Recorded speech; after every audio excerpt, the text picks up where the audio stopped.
Ottoman সুলতানদের রাজকীয় দস্তরখানের সবচেয়ে বড় আকর্ষণ ছিল এই বিশেষ মিষ্টান্ন। সাধারণ কোনো মিষ্টি নয়, এটি মূলত আটা দিয়ে তৈরি 40টি ভাজের এক মচমচে খাবার।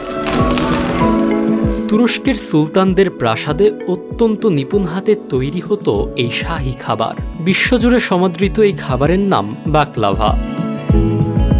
কারিগররা আটার কাইকে বেলে এতটাই মিহি করেন যে প্রতিটি স্তর খবরের কাগজের চেয়েও পাতলা হয়ে যায়। এই পাতলা 40টি স্তর একটার ওপর একটা সাজিয়েও এটি উচ্চতায় মাত্র কয়েক মিলিমিটার হয়, যা রন্ধনশৈলীর এক নিখুঁত জ্যামিতিক কারিশমা। প্রতিটি স্তরের মাঝে ব্রাশ করা হয় খাঁটি ঘি আর ছিটিয়ে দেওয়া হয় দামি পেস্তা বাদামের কুচি।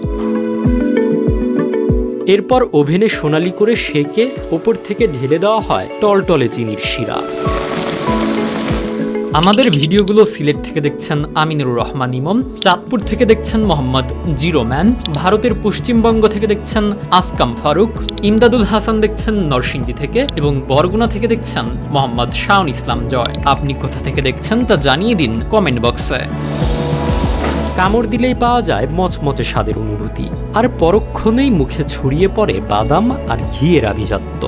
বর্তমানে বাংলাদেশের বাজারে প্রতি কেজি বাকলাভার দাম মানভেদে 1600 থেকে 6000 টাকা পর্যন্ত।